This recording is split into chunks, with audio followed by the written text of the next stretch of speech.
नमस्कार दोस्तों, तो स्वागत है आप लोग का फिर से हमारी इस ऑर्गेनिक केमिस्ट्री के कारवां में।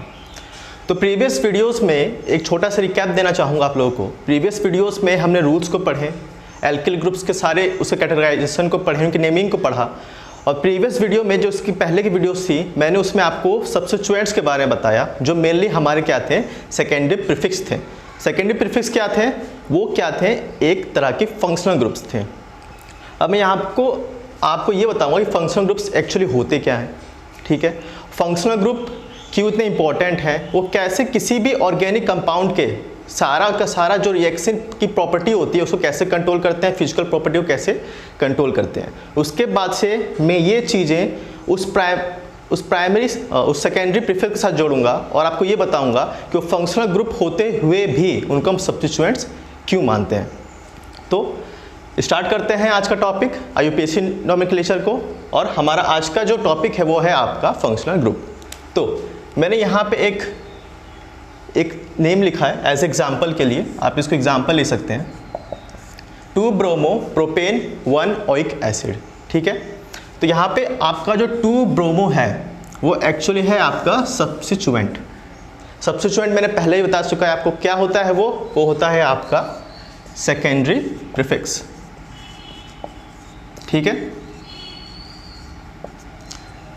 यहां पे है आपका प्रॉप एक्चुअली बताता है कि जो हमारी मेन कार्बन चेन है उसमें कितने कार्बन हैं, 3 कार्बन हैं। ये मैंने चीज़ें आपको पहले ही बताई हैं, आपको मैं एक रिकैप देना चाहता हूं, इसलिए मैंने चीज़ें यहां पे लिखी हैं कि आप चीज़ों को आपस में इंटर रिलेट कर सकें और अच्छे से समझ पाएँ कि मैं कहना क्या चाहता हूं आपसे। ये आपका रूट वर्ड है जो कि बताता है कि कार्बन चेन में कितने कार्बन के एटम्स हैं। तो यहाँ पे 3 हैं जिसको मैंने प्रॉप से डिनोट किया है। यहाँ पे मैंने एन लगाया है और ये क्या होते हैं, आपके सेकेंडरी सफिक्स होते हैं। मैंने पहले ही बताया आपको क्या होते हैं ये प्राइमरी सफिक्स। ठीक है, और इसमें मैंने 3 बताए थे आपको। सेचुरेशन के लिए एन बताया था, अनसेचुरेशन के लिए इन और आइन बताया था। चलिए, ये बातें तो आपको याद होंगी। आज का जो मेन टॉपिक है वो है हमारा ये सेकेंडरी सफिक्स। अब सेकेंडरी सफिक्स क्या होता है? आपका फंक्शनल ग्रुप होता है। नाम से कुछ पता चल रहा है, फंक्शनल, यानी कि जो भी आपका फंक्शन है, जो भी देखिए आपकी बॉडी में है, बहुत तरह के फंक्शन शो करती है। ठीक है, तो इसी तरह से आप ये मान लीजिए जो ऑर्गेनिक केमिस्ट्री एक तरह की बॉडी है और उसके सारे फंक्शंस को कोई कंट्रोल करता है तो वो आपके फंक्शनल ग्रुप्स करते हैं। ठीक है, यही मेन आपके कंपोनेंट होते हैं किसी भी ऑर्गेनिक कंपाउंड के सारे रिएक्शन को टेक ओवर करने के लिए, और उनमें क्या रिएक्शन शो होंगे। अगर हमने इसको पहचान लिया कि कौन सा फंक्शनल ग्रुप इस ऑर्गेनिक कंपाउंड में जुड़ा है, तो हम उसकी पूरी की पूरी ओवरऑल रिएक्टिव प्रॉपर्टी को समझ लेंगे। चलिए, ये तो हो गई फंक्शनल ग्रुप के बारे में बातें। अब यहाँ पे जानते हैं कि एक्चुअली फंक्शनल ग्रुप होता क्या है। तो मैंने यहाँ पे एक डेफिनेशन लिखी है, एटम्स और groups of which all properties to a organic compound. यानी वो एटम्स या वो ग्रुप ऑफ एटम्स जो कि किसी भी ऑर्गेनिक कंपाउंड की सारी प्रॉपर्टी को अपने अंदर ऑन करते हैं, उन्हीं को हम क्या कहते हैं? फंक्शनल ग्रुप कहते हैं। क्या कहते हैं? Functional group. इनमें मेजॉरिटी ऑफ रिएक्शंस, मतलब कितने तक के रिएक्शंस होते हैं, आपको ओवरव्यू दे देता हूँ। सब्स्टिट्यूशन रिएक्शन होता है ऑर्गेनिक केमिस्ट्री में, एलिमिनेशन रिएक्शन होता है,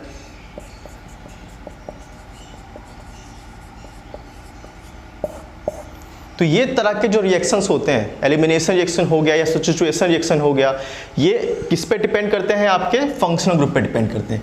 फंक्शनल ग्रुप का जो बिहेवियर होगा या जो उसकी प्रॉपर्टी होगी, उसी के अकॉर्डिंग क्या होंगे हमारे ये रिएक्शंस भी उस पर वर्क करेंगे। किस पे? ऑर्गेनिक कंपाउंड पे। तो यहाँ पे हम कह सकते हैं कि majority of reactions are controlled by functional group. यानी कि हम ये भी कह सकते हैं डॉन ऑफ ऑर्गेनिक केमिस्ट्री। जैसे डॉन के आते ही सारी चीज़ें बदल जाती हैं, या सारी चीज़ों को जो टेक ओवर करता है, सारी चीज़ों को जो आपस में नियंत्रण करता है, वो डॉन करता है। अगर आप ये समझ ले तो ऑर्गेनिक केमिस्ट्री के अगर डॉन के बारे में बात करें तो वो आपके फंक्शनल ग्रुप ही होते हैं। ठीक है, अब एक एग्जाम्पल लेता हूँ छोटा सा, और को थोड़ा और क्लियर करता हूँ कि फंक्शनल ग्रुप एक्चुअली कर क्या सकते हैं।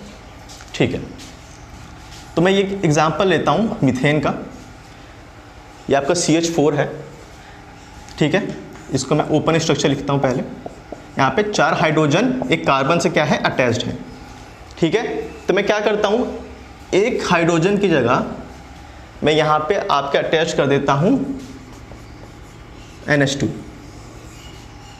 तो क्या हो गया, मिथेनेमाइन हो गया। अब इसकी प्रॉपर्टी क्या होगी, बस आपको क्या करना है समझने के लिए कि फंक्शनल ग्रुप कर क्या सकते हैं, बस ये समझना है। बाकी सारी डिटेल में वीडियो बनाऊंगा तो सारी चीज़ आपको क्लियर हो जाएंगी।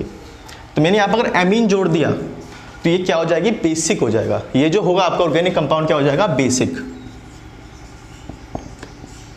ठीक है। लेकिन यही ऑर्गेनिक कंपाउंड को रहते हुए मैं एमीन की जगह अगर ये जोड़ दूं तो ये क्या हो जाएगा, एसिडिक हो जाएगा, और इसका नाम क्या हो जाएगा, मिथेनोइक एसिड। तो आप इससे समझ सकते हैं कि एक एटम को चेंज करने पे, ठीक है, या ग्रुप ऑफ एटम के चेंज करने पे पूरे के पूरे ऑर्गेनिक कंपाउंड का बिहेवियर और उसकी केमिकल प्रॉपर्टी चेंज हो जा रही है। ये किसकी वजह से हो रही है, फंक्शनल ग्रुप की वजह से हो रही है। तो बस इस वीडियो में इतना ही, और नेक्स्ट वीडियो में हम सारे फंक्शनल ग्रुप के कैटेगराइज करेंगे और सारे फंक्शनल ग्रुप के बारे में एक एक करके पढ़ेंगे, और कितने तरह के फंक्शनल ग्रुप होते हैं, कितने तरह के एक फंक्शनल ग्रुप के डेरिवेटिव्स होते हैं उनके हम पढ़ेंगे। और इसके साथ ही मैं आपको डिस्क्रिप्शन में एक चार्ट प्रोवाइड करूंगा जिससे आप नेमिंग के समय उसे एज अ कॉरस्पॉन्डेंस यूज़ कर सकते हैं। So that's all for today, thank you.